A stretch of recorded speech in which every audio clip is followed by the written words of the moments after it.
What's up YouTube, it's Saiyan here coming at you with another video, and this time we are going back to old school Pokemon TCG. This is a deck that I have built some time ago. I just didn't really get around to profile it for you guys, but today, without any further ado, let me show you my Dark Charizard slash Umbreon Dark Pokemon build. Alright, so let's get into it and see what I have for you guys. So, to start with, obviously, we're looking at base Neo format, so everything is legal all the way from base set 1 until the Neo formats. And I run two Sneasels to start with. This is really an alternate win con, just because we run 4 Darkness Energies, 4 Rainbow Energies. I want to make sure that there is another heavy hitter that can just come out, free retreat, cost no weakness. If you guys play this format, you know how good Sneasel is. Now, this deck doesn't actually run any Clefas. Not because we don't want to draw power, we kind of do want to draw power, I just haven't really found a lot of space for it. So perhaps we could swap out a couple of Sneasels, have a different approach to the deck, but I really like the idea of being able to utilize the Darkness Energies on pretty much all my Pokemon. So we got 2 Sneasel. We have an Eevee package here, and I am running the promo Eevee, which basically allows you to attack for potentially 30 damage on turn 1 with a Darkness Energy attached to her, because she can obviously do Bite for a colorless, but with Darkness Energy you can up that to 30. So let's say if your opponent starts with an Abra, for example, and they don't have anything benched, you just won the game. Resistance to Psychic, same as Sneasel, which is very good. Again, 0 retreat cost, and it has that really powerful Pokemon power, Chain Reaction. Basically, if you evolve one Pokemon, then you can search your deck for as many Eevees as you have on the bench, and you can just basically evolve them for free. So that's one of the reasons why we can actually live without a Cleffa, is because we just, we get value for running these Eevees. Yes, the 30 HP is not a lot, but you very quickly want to be able to evolve your Eevees into either the Umbreons. Let me put these in the middle. Either these 2 Umbreons, which, first of all, the art on this card is just absolutely amazing. You can do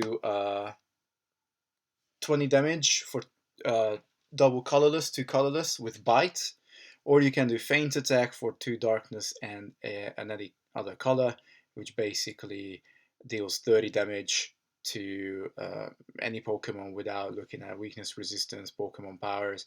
It can be the bench, of course.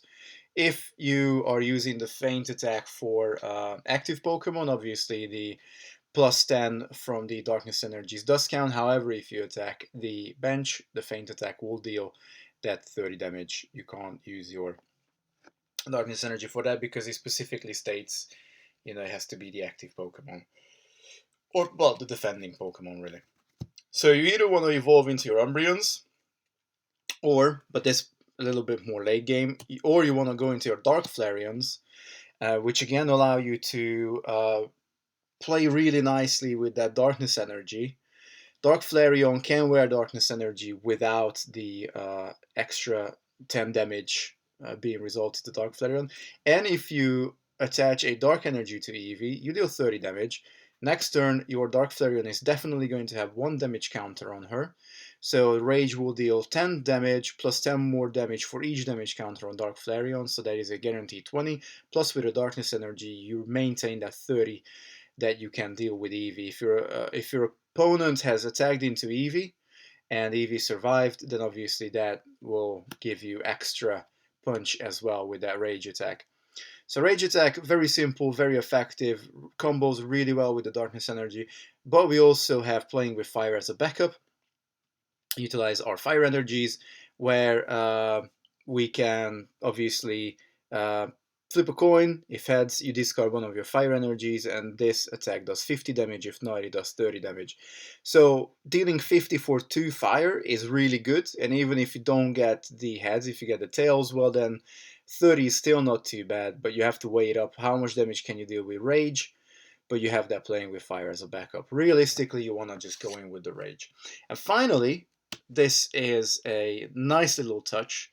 We have Dark Jolteon here as well, just basically so we can cover a different weakness. So if we play against water, our fire deck would really struggle. Obviously, we have the darkness, but we can bring in this Dark Jolteon and just really hit water for its electric weakness, which is brilliant.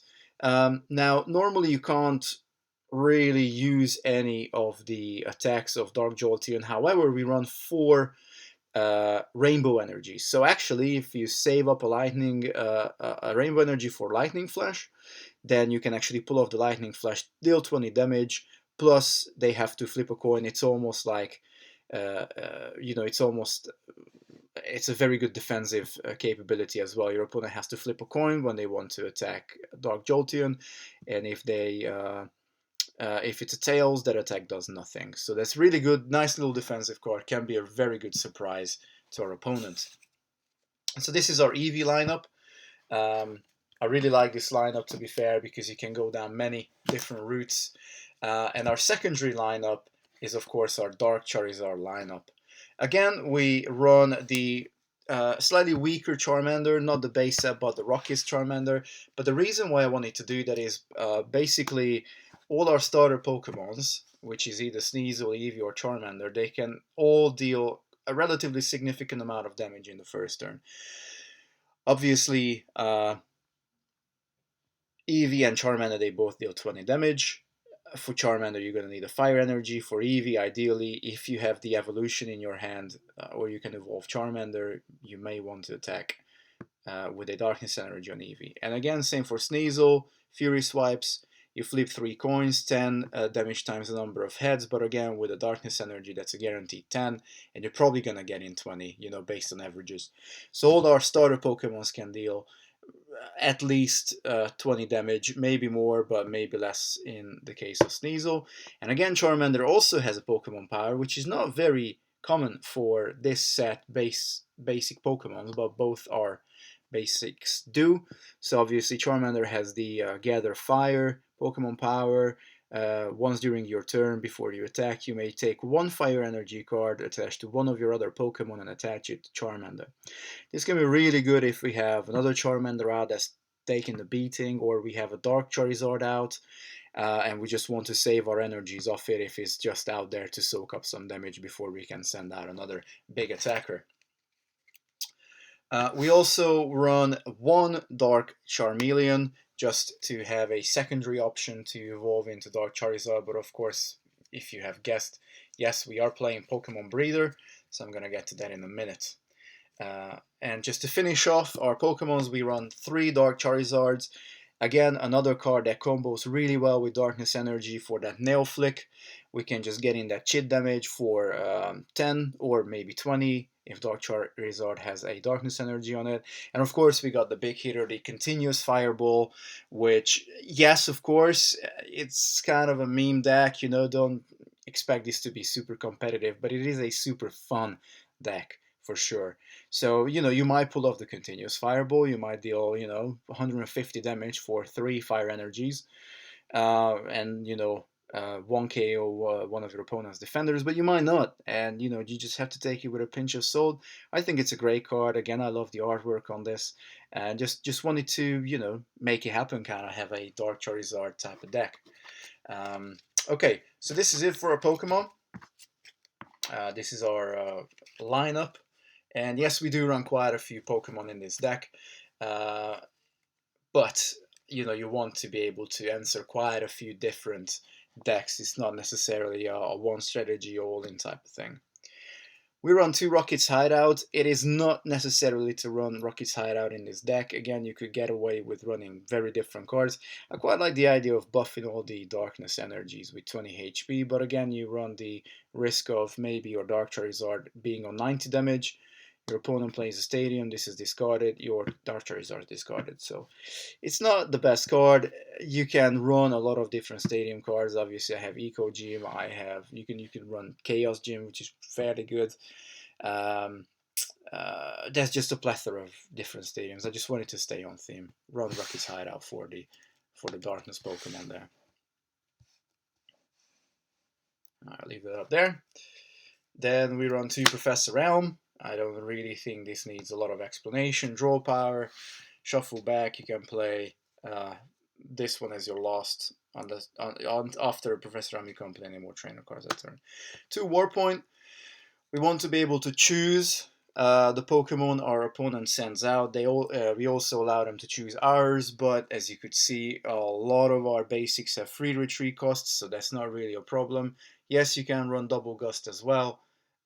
Really, I prefer Warpoint in this deck, but Double Gust is also a very good switch effect. We run 3 item finders because we run a lot of different trainers and we want to be able to reuse whatever we particularly need. So that's why we run the 3 item finders. Again, really good card. It's almost a staple in any base Neo deck. Okay, then we run the basic defense package of 4 focus bands. I think it's pretty important for this deck because we are running fairly low HP Pokemon. So we're not very confident that they would survive. Focus Band obviously gives us that bit of a stretch to hopefully, get them through those initial battles. We run 2 Bosses Way just to be able to pick whatever we need from the deck. Usually you are going to be either looking for an Eevee evolution or maybe a Dark Charmeleon if you have a Dark Charizard in your hand. A lot of the times you will be looking for Dark Charizard. The obligatory 1 nightly garbage run, of course, as you would imagine. This is again a staple in any base Neo deck, so we run it as well. Now currently I have 2 challenges here. I used to run 4. I tried it out and I would wholeheartedly swap these 2 for that Erica card that basically allows you to show your hand to your opponent and then search your deck for a basic and put it on your bench. I can't remember his name off the top of my head. It was on the tip of my tongue like 5 minutes ago before I started to record this video, but I forgot. It's not Erica's Kindness, it's Good Manners. It is Good Manners. There you go. So swap these 2 for Good Manners.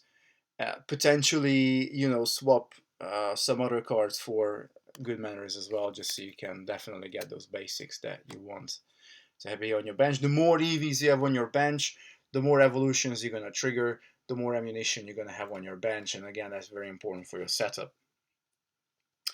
I run 3 Pokemon Breeder. It has to be done because you want to be able to get into your Dark Charizards as soon as you can.